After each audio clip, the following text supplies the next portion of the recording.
आज हम लोग सीखेंगे अभी हैज हैव हैड का प्रयोग, ठीक है।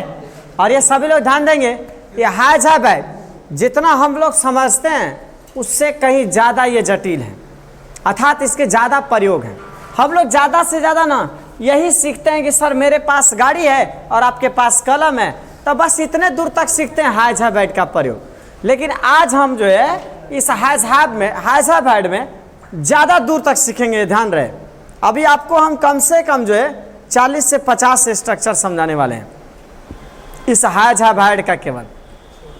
और लास्ट ज्यों हम नीचे जाएंगे, ज़्यादा जाएंगे ना, तो वहाँ पर आपको कंपैरिजन भी करना है कि सर हैज हैव हैड माने पास होना होता है, तो उसी पास होना का मीनिंग इंडॉयड विद भी होता है, ब्लेस्ड विद भी होता है, इंजॉय भी होता है, पोसेस भी होता है, ऑन भी। तो सर पोसेस माने भी पास होना, OWN ऑन मीन्स भी पास होना, और वही तीसरा हैज हैव हैड मीन्स भी पास होना। तो तीनों में क्या अंतर है, हम कहाँ प्रयोग करते हैं, ये सारी चीज़ें जानने की कोशिश करेंगे, ठीक है। आइए पहले स्टार्ट करते हैं। इसमें क्या लिखा हुआ है कि when you want to convey rights, ownership and characteristics and relationship we use this structure. अब देखिए इसमें क्या है, स्ट्रक्चर नंबर 1 में अगर कभी भी आप जो है किसी से किसी राइट्स के रिगार्डिंग अगर आप बात कर रहे हो, ऑनरशिप के मामले में कि कोई चीज़ मेरे पास है या उसके पास है, उसका अधिकार है, ठीक है, या फिर आप बात करते हो किसी चीज़ का कैरेक्टरिस्टिक्स का या रिलेशनशिप की बात करते हो, तो हम इस स्ट्रक्चर का प्रयोग करते हैं। तो हमारा स्ट्रक्चर नंबर 1 है, इस स्ट्रक्चर को ध्यान दीजिएगा, सभी लोग जानते भी हैं इसको, subject plus has have got noun pronoun. देखिए आप यहाँ गॉट पर चाहे जाए तो ऐसे ऑब्लिक लगा सकते हैं कि जहाँ हैज हैव लगाना है वहाँ पर गॉट लगाएंगे या हैज हैव लगाएंगे, दो में से कोई एक, या फिर हैज हैव लगा सकते हैं। चलिए आगे देखते हैं क्या लिखा है हमने कि मेरे पास एक कार है। देखिए इसको हमने बनाया कि आई हैव अ कार, इसी को हम क्या लिख देते हैं, I have got a car, मुझे गाड़ी मिला है, या कहिए कि मेरे पास एक कार है, ठीक है। अब इसके बाद देखिए क्या तुम्हारे दिल में मेरे लिए कोई जगह है, हाँ पहले था लेकिन अब नहीं है। Do you have any room for me in your heart, बना। इसके बाद हमारे बीच मधुर संबंध है, ठीक है। अब ये देखिए ये दूसरा सेंटेंस हमने दे दिया है, यहाँ देखिए we have a sweet relationship, सब आपका बात है। देखिए इसमें हम लोगों ने किसका बात किया था सर, ऑनरशिप का, ये सेंटेंस है। अब ये रूम का देखिए कैरेक्टरिस्टिक्स का या रिलेशंस का, यहाँ देखिए ये दिया हुआ है। देखिए ना तो उसका भाई है ना तो उसका बहन है, तो उसके पास कोई भाई और बहन नहीं है, अपने माँ बाप की अकेली लड़की है, ठीक है, बहुत सारा उसके पास है। तो हम लोग सोच रहे हैं कि भाई उसके पास बहुत ज़्यादा पैसा है तो चले वहीं पर कुछ जुगाड़ लगाएं, शायद कुछ बीघा मिल जाए, जुगाड़ लग जाए, अरे 2-4 भी मिल जाएगा तो अच्छा होगा। तो यहाँ पर ये लिखा है she has neither a brother nor a sister, ठीक है। देखिए उसका ना तो कोई भाई है ना कोई बहन। अगर देखिए इसमें दिया है, मुझे लगता है उसका जो है कुछ एक्स्ट्रा ऑर्डिनरी पर्सनालिटी है, उस सभी लोग को उम्मीद है। अब थोड़ा सेकेंड देखते हैं, हमारा सेकेंड स्ट्रक्चर है subject plus had plus noun, मतलब वही हैज हैव हैड है, बस वही पास्ट में आ गया, ठीक है, पास्ट की बात हो गई है। ध्यान दीजिएगा ये इजी अभी दिख रहा है, लेकिन अभी चलेंगे ना जब 10 स्ट्रक्चर पार करेंगे तो समझ में आ जाएगा कैसा सर बता रहे हैं। आप स्टार्टिंग से सब पढ़ रहे हैं, बस ये समझिए बात वही है, बस पास्ट की बात है कि मछली उसकी सबसे बड़ी कमजोरी है, तो she had a weakness for fish. नहीं मेरी उससे बात हुई थी या मैंने उससे बात की थी, आप इस तरह से बनाते हैं, ये भी बन जाएगा कि I had a talk with him. दूसरी बात यहाँ सेंटेंस देखिए, नीचे कुछ सेंटेंस हमने 2-4 तरह के सेंटेंस दिए। भारत के पास प्रचुर मात्रा में सोना था, तो India had a great amount of gold, ठीक है। वहीं देखिए हैड का मेरे साथ उसका सिर्फ दोस्ताना रिश्ता था, तो देखिए मेरे साथ सी हैड उसका दोस्त, she had only a friendly relationship with me, ठीक है। मेरे पास जो कुछ था मैंने खो दिया, I have lost whatever I had. तो इसमें देखिए हैज हैव हैड का है, तो इसमें मैं क्या बताना चाहता हूँ कि हैड मीन्स भी पास होना होता है, बस अंतर यह हो कि पास्ट का बोध हो। मेरे पास एक गाड़ी था, मेरे पास घर था, जैसे मैंने कहा भारत के पास पर्याप्त मात्रा में सोना था, मेरे पास जो था मैंने सब खो दिया, तो मेरे पास जो था तो whatever I had I have lost, ठीक है। ये पास्ट टेंस का प्रयोग किया जाता है। पहले से भी आप इस सबको पढ़े हैं, इसलिए ज़्यादा इस पर चर्चा नहीं करेंगे हम। आइए स्ट्रक्चर नंबर 3 पर चलते हैं। बस देखिए ये फ्यूचर का आ गया। फ्यूचर में क्या है समझिएगा बात को कि हैज हैव हैड मीन्स भी पास होना होता है, लेकिन जब फ्यूचर में आ जाएगा कि मेरे पास भी एक दिन गाड़ी होगा, मेरे पास भी, लड़के सब होता है ना, पढ़ते हैं तो बोलते हैं कि एक दिन मैं भी नौकरी करूंगा और चमचमाता एक फॉर्चूनर रखूंगा, 2 नौकर रखेंगे, एक बाउंसर अपने पास रखूंगा। ये क्या कह रहा है सब, मेरे पास होगा। अब भले हो सकता है कि आने वाले भविष्य में कुछ हो ना हो, लेकिन सपना तो कहिए मत, रात में सोते समय तो सपना देखता है कि वाह कैटरीना कैफ के साथ डांस कर रहे हैं, और सुबह जगेगा तो कहेगा चलो स्कूल चले। ठीक है, चलिए आगे आ जाइए।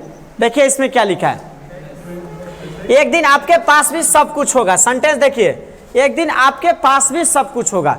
इसमें क्या लिखा गया, एक दिन आपके पास सब कुछ होगा, मतलब फ्यूचर में आपके पास होगा। तो ये क्या होगा, आपके पास यू, देखिए पास होगा, इसीलिए फ्यूचर के लिए क्या लगाया हमने, विल, और पास होना के लिए हैव, कि यू विल हैव एवरीथिंग। दूसरा एग्जांपल ले लीजिए, आने वाले दिनों में उसके पास भी एक कार होगा। ठीक है, तो देखिए he will have a car in the future, उसके पास भी एक कार होगा। तो देखिए इसमें भी पास होने का बोध है, किसके पास, उसके, ही पास होगा, इसलिए विल हैव अ कार, कब, फ्यूचर में। दूसरा देखिए, अगर आप कहा गया सेंटेंस, मुझे उम्मीद है कि आने वाले दिनों में, ठीक है, आने वाले दिनों में भारत और पाकिस्तान के बेहतर संबंध होंगे, भारत और पाकिस्तान के बीच में बेहतर संबंध होंगे। यह सेंटेंस देयर से भी बन जाएगा, लेकिन आते हैं हैव से बनाते हैं। आई होप, मुझे उम्मीद है, आने वाले समय में भारत और पाकिस्तान के बीच बेहतर संबंध होंगे। किसके, तो भारत और पाकिस्तान, इंडिया एंड पाकिस्तान, क्या बेहतर संबंध होंगे उनके पास। संबंध का हम बोले हैं पहले ही नियम में, विल हैव क्या हो गया, तो बेटर रिलेशन, बेटर रिलेशन होंगे संबंध, कब, इन द कमिंग डेज, आने वाले समय में।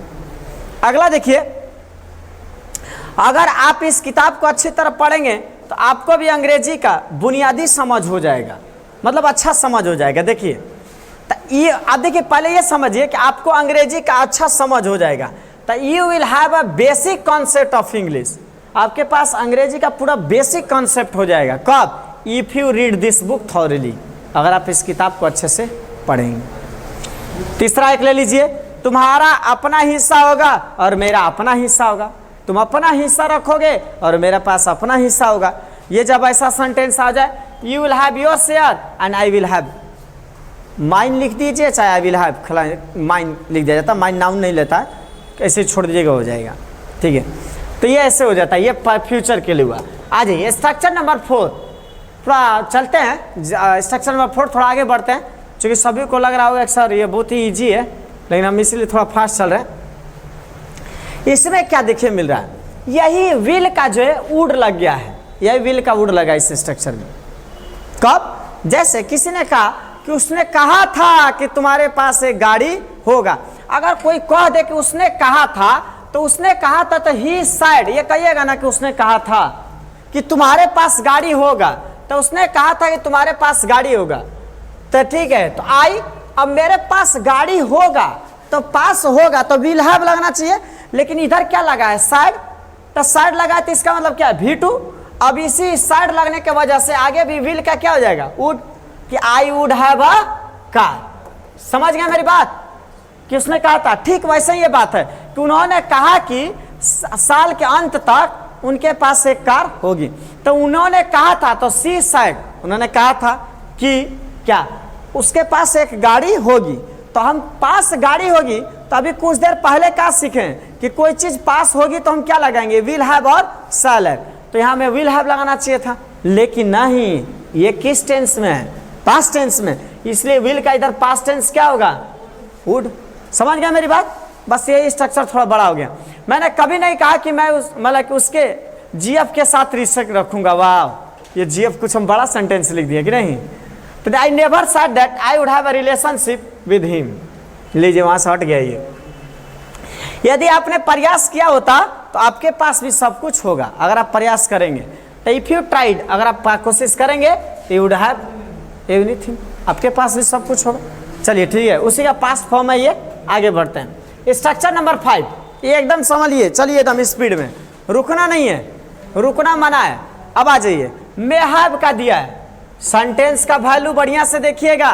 इसमें सेंटेंस आपको एग्जाम्पल जो दिया गया है ना, तो स्टार्टिंग में एग्जाम्पल बहुत इजी दिया गया है, लेकिन नीचे बढ़िएगा ना तो आपको गेम का लेवल बढ़ा दिया गया है थोड़ा सा, मतलब सेंटेंस लॉन्ग टाइप के भी दिए गए हैं इसमें, ठीक है। इसमें क्या कि सब्जेक्ट में है प्लस नाउन, यहाँ देखिए क्या, उसमें कुछ बदलाव हो सकता है, उसमें कुछ बदलाव हो सकता है। तो इसमें क्या लिखा है, उससे कुछ बदलाव हो सकता है, सी में हैव सम चेंज। यहाँ देखिए दिया कि उसे बुखार हो सकता है, किसे, उसे में हैव फीवर। अगला देखिए, इसी को रिलेशन से कैरेक्टरिस्टिक्स कहा जाता है। अब ये दिया कि हमारी राय अलग अलग हो सकती है, लेकिन हम अच्छे दोस्त हैं। देखिए हम लोग की अलग अलग राय हो सकती है, किसके पास, हमारे पास, तभी हो सकते हैं, में हैव, हमारे पास हो सकते हैं क्या, डिफरेंट ओपिनियन, विभिन्न डिफरेंट ओपिनियन हो सकते हैं, but we are good friends. चलिए आगे देखिए, ज्ञान और दृढ़ निश्चय रखने वाला व्यक्ति कुछ भी कर सकता है, नई जगह पर बसने में उसे कोई परेशानी नहीं होगी।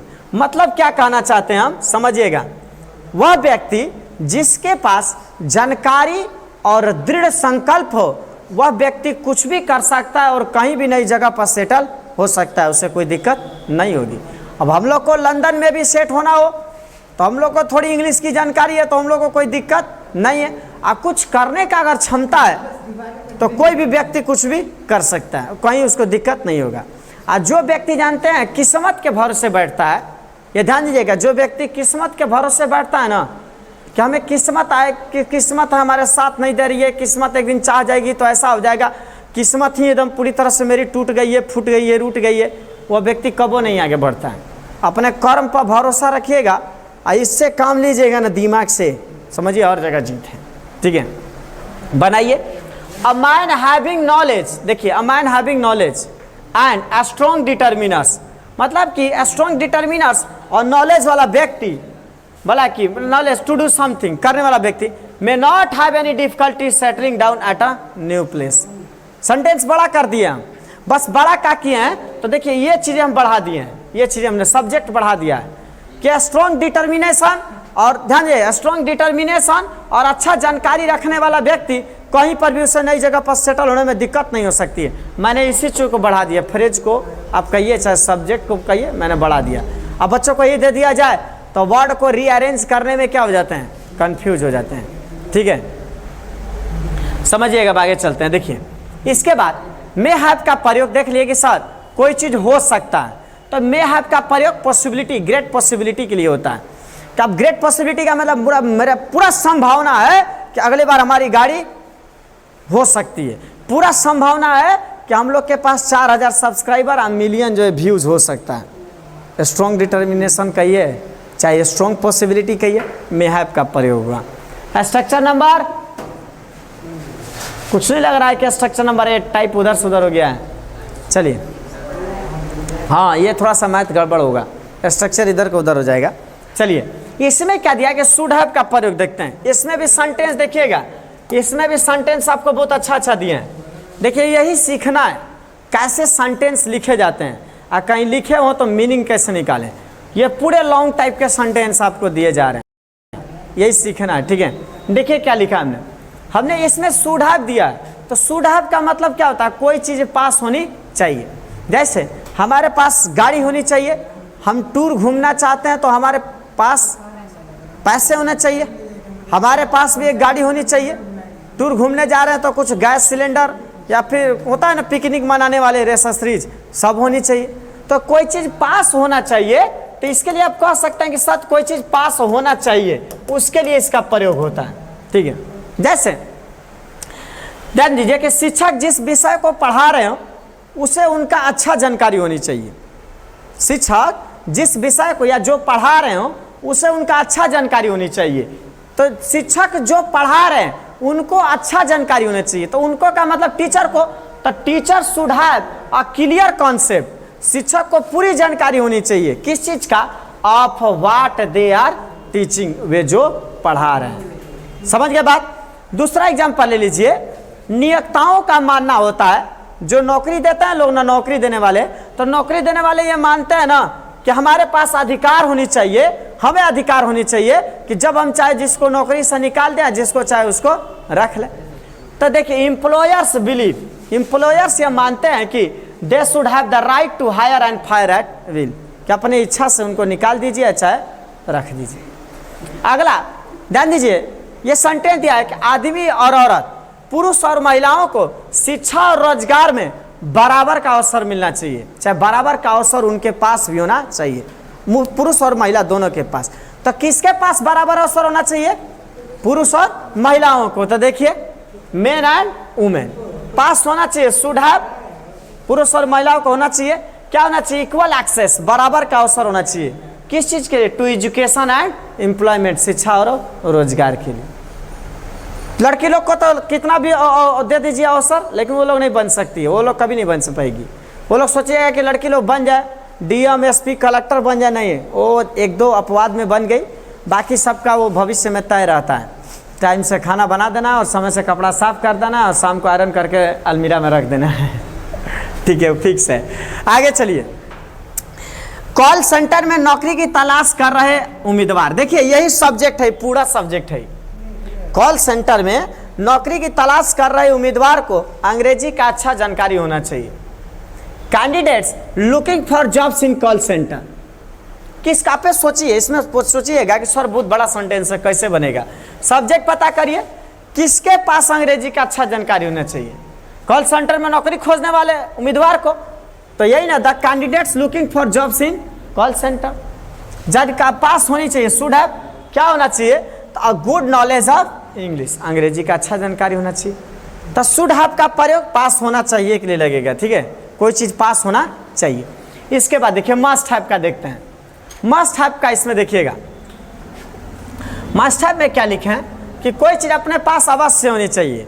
इसमें जो लिखा है ना, मस्ट मीन्स, ध्यान दीजिएगा, शुड हैव मीन्स भी होना चाहिए और ये मस्ट मैंने भी होना चाहिए।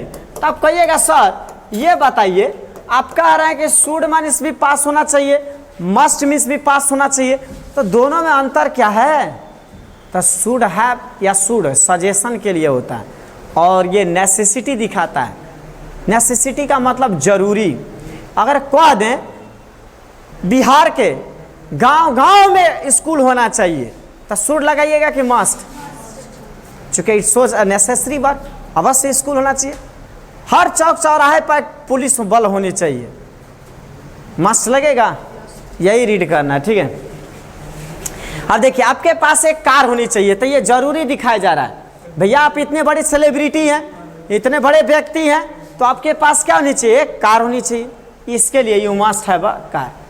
आपको ये भी बताएंगे कि कब ये लिखा जाता है sir you on a car कब लगेगा, ठीक है, इसमें ये भी बताएंगे हम लोग, लेकिन पहले इसको देख लीजिए। हमारे पड़ोसी देशों के साथ अच्छे संबंध होना चाहिए, तो हमारे साथ जो उनका संबंध अच्छा होना चाहिए।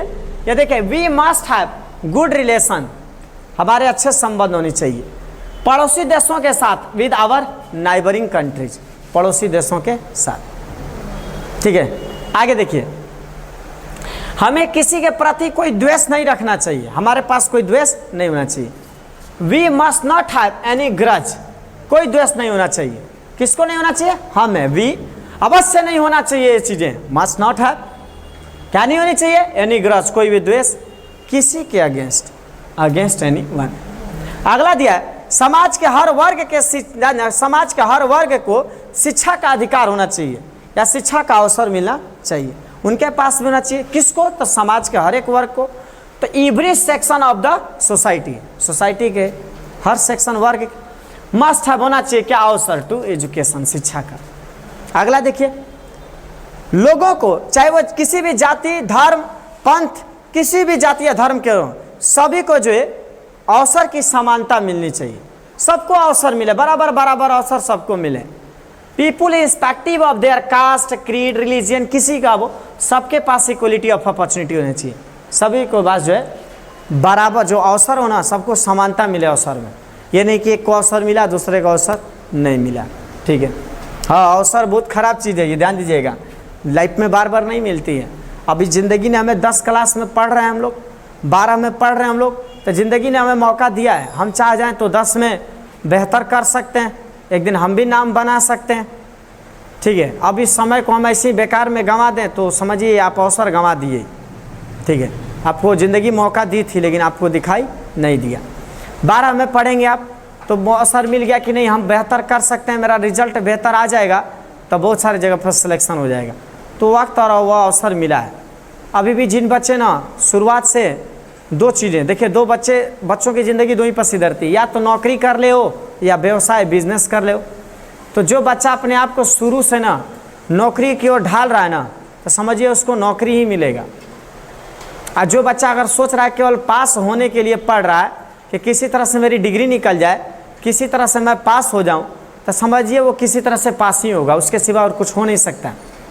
तो अगर वो सोच ले कि मुझे नौकरी मिल जाता, नहीं, कभी कभी सोचने को मिलता है ना 1 करोड़ लोग 500 सीट के लिए 5 लाख फार्म भरा जाता है, लेकिन सुनने को मिलता है कि बहुत से लोग फेल हो गए। तो आखिर क्यों फेल हो गए भाई? तो फेल होने का वजह यह था कि कुछ लोग नौकरी पाने के लिए उस जोश जुनून के साथ तैयारी किए थे और पहले से अपने आप को चुनते चले जा रहे थे, जिसकी वजह से वो पास हो गए। और कुछ लोग ऐसे होते हैं ना, केवल पास होने के लिए सोचते हैं कि कैसे वो पास हो जाए, कैसे वो निकल जाए। 10 पास कर लिए, कैसे 12 पास कर लिए, अब कैसे BA पास कर लिए और सोचते हैं कि लग जाए। तो वैसे लोग ही पीछे रह जाते हैं, आगे नहीं निकल पाते हैं। ठीक है, तो ये ध्यान देना होगा सभी लोगों को। ठीक है, तो यह ध्यान देना बच्चे, अवसर की बात कर रहे हैं तो अवसर पर यह सावधान रहना पड़ता है। अवसर कहा जाए, किस्मत बार बार दरवाज़ा नहीं खटखटाती है, एक ही बार खटखटाती है। आँख खोल कर देखो, अडप्ट करो, आगे निकलो। देखो आगे, अगला आ जाते हैं यूज टू हैव। आ गया ना फिर यूज। इसमें देखिए कोई चीज़ अपने पास हुआ करता था, यह है कि कोई चीज़ अपने पास हुआ करता था। पढ़िए तो ध्यान से पढ़ने को आपको मिलेगा कि कोई चीज़ अपने पास हुआ करता था। पढ़िए, चलिए, मेरे सिर दर्द में मुझे सिर दर्द हुआ करता था, तो I used to have headache. मेरे पास एक मोबाइल हुआ करता था, I used to have a mobile. समझ में आ रहा बात? हमारे पास कुछ हुआ करता था, जैसे हमने दिया हमारे बीच अच्छे संबंध हुआ करते थे, we use to have good relationship. तुम समझ रहा है ना कि हमारे जो है पहले कुछ अच्छे संबंध हुआ करते थे। यहाँ पर मुझे अपने काम में फुर्सत नहीं मिला करती थी, अर्थात मेरे पास फुर्सत नहीं हुआ करता था। I used not to have any leisure in my work. कोई मुझे फुर्सत नहीं हुआ करती थी। भारत में ब्रिटिश शासन हुआ करता था। बनाइए, किसके पास? India used to have British rule. आगे पढ़िए, उसके अवगुण हुआ करते थे जो उसके पास नहीं है, मतलब उसके पास पहले बहुत कुछ हुआ करता लेकिन अब उसके पास नहीं। देखिए, सी यूज टू हैव डिमेरिट्स। उसके पास पहले बड़ी डिमेरिट्स हुआ करता था, विच सी हैज नो लॉन्गर हैज, जो कि अब नहीं है, अब बहुत अच्छा हो गई है, बहुत बहुत बहुत अच्छी लड़की हो गई है, भारतीय नारी। किसी पर नहीं है भारी, उसी को कहते हैं भारतीय नारी। चलो आ जाओ, अगला आ जाते हैं नीड नॉट है। कोई चीज़ पास होने की ज़रूरत नहीं है। देखिए, आपको अपने पास कंप्यूटर रखने की ज़रूरत नहीं है, मतलब आपको इसको रखने की ज़रूरत नहीं है। नीड मीन्स क्या होता है? आवश्यक या जरूरी। है माने क्या होगा? पास, मतलब आपको पास रखने की ज़रूरत नहीं। यही चीज़ ना, पढ़िए सेंटेंस को, आपको अपना कंप्यूटर रखने की ज़रूरत नहीं है, मुझे हर दिन स्नान करने की ज़रूरत नहीं है, भारत को अपने पड़ोसी देशों की सैन्य शक्ति से डरने की ज़रूरत नहीं है। बनाइए, किसको डरने की ज़रूरत नहीं है? कोई डर रखने की ज़रूरत नहीं है। इंडिया को, इंडिया नीड नॉट है, भारत को कोई ज़रूरत नहीं है, यानी फियर, कोई भी डर रखने की ज़रूरत नहीं है। From the military might of its neighbouring countries, अपने पड़ोसी देशों के, देखिए, अपने पड़ोसी देशों के सैन्य शक्तियों से डर रखने की ज़रूरत नहीं। कोई चीज़ पास रखने की ज़रूरत नहीं है। हमने कह दिया आपको एक मोबाइल रखने की ज़रूरत नहीं है, तो क्या बनाओगे कि आपको मुझे एक मोबाइल रखने की ज़रूरत नहीं है, तो क्या लिखोगे? I did not have a mobile, मुझे मोबाइल रखने की ज़रूरत नहीं है। हाय देखिए, आई डोंट नीड, अच्छा क्वेश्चन मार्क है, बोला कि don't I need to have a bath every day, क्या मुझे हर दिन नहाने की ज़रूरत है? तो सब कोई कहेगा नहीं, क्या ज़रूरत है, नहा कर क्या करिएगा, और नहीं नहाइएगा तभी ना मोटे रहिएगा। नहा लीजिएगा तो हमेशा पतले रहिएगा। आगे देखिए, आपको कंप्यूटर रखने की ज़रूरत नहीं है। You don't need to have your computer, your own computer. आपको अपनी कंप्यूटर रखने की ज़रूरत नहीं है, स्कूल से फुल मिल जाता है, क्या ज़रूरत है आपको अपना रखने की।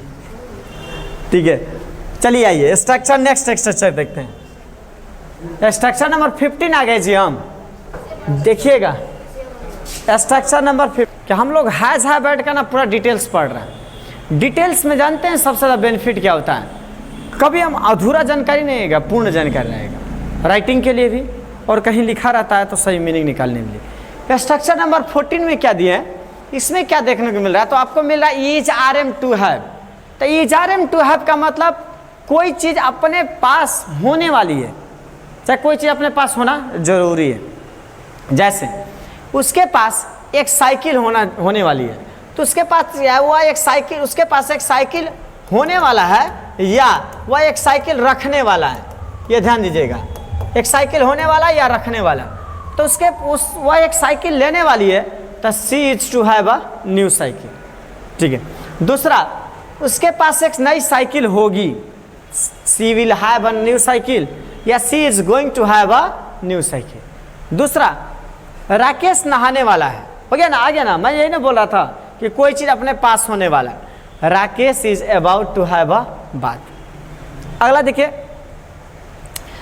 हमारा देश अमेरिका के साथ बात करने वाला है, तो हमारा देश अमेरिका के साथ बात करने वाला है, तो our country is to have talks with America. मतलब कोई चीज़ अपने पास होने वाला है तब आप इस स्ट्रक्चर का पास प्रयोग करिए। जैसे मेरे पास गाड़ी होने वाला है, उसके पास मोबाइल होने वाला है, वह ठीक है, कोई चीज़ अपने पास होने वाला है, कि हमारे पास भी अंग्रेजी का अच्छा जानकारी होने वाला है, तो we are to have a clear concept of English. ठीक है, ये आते हैं स्ट्रक्चर नंबर 16, आगे आते हैं, देखिए 16 स्ट्रक्चर नंबर 16 में, इसमें देखिएगा इसके बाद वाला स्ट्रक्चर समझिए बहुत डेंजर है। ये तो बहुत सिंपल है कि कोई चीज़ अपने पास होने वाला था, कि he was to have a car, उसके पास एक गाड़ी होनी थी या होने वाली थी। यहाँ पर she was to have a love marriage, वह प्रेम विवाह करने वाली थी या करनी थी। तो मतलब कोई चीज़ अपने पास होने वाला था, हमारे पास पैसे होने वाले थे, हमारे पास भी गाड़ी होने वाले थे, हमारे पास भी घर बने। तो जब भी कोई चीज़ अपने पास होने वाला था तो उसके लिए हम किसका प्रयोग करें, वाज टू हैव का। ठीक है, स्ट्रक्चर नंबर आगे चलते हैं। देखिए एकदम हम ऐसा नहीं कि टाइम ज़्यादा ले रहे हैं, पूरा तरह से पढ़ा रहे हैं। हाँ, ये थोड़ा नियम सीरियसली देखिएगा।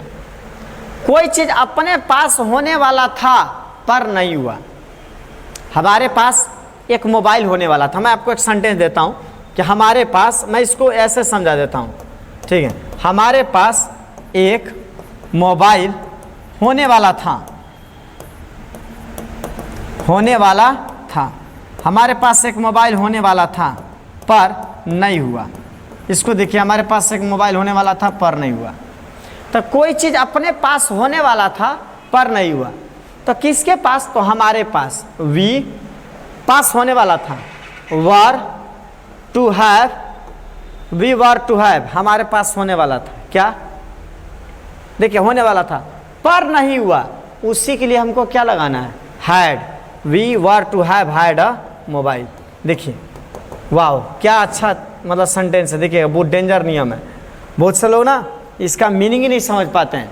हमारे पास एक मोबाइल होने वाला था पर नहीं हुआ, मैं भी एक साइकिल लेने वाला था पर नहीं लिया, ठीक है। तो कोई चीज़ अपने पास होने वाला था पर नहीं हुआ, तो उसके लिए इस स्ट्रक्चर का प्रयोग करेंगे। हमारे पास एक कार होनी चाहिए थी, तो इसका मतलब मेरे पास एक कार होनी चाहिए थी, मतलब मेरे पास कार होनी चाहिए थी पर नहीं है, चाहे नहीं है, I was to have had a car.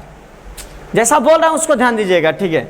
हमारी टीम को एक नया कोच मिलना चाहिए था पर नहीं मिला, हमारे कोच को हमारी टीम में पर नहीं मिला, यहाँ पर आगे जोड़ सकते हैं नहीं मिला।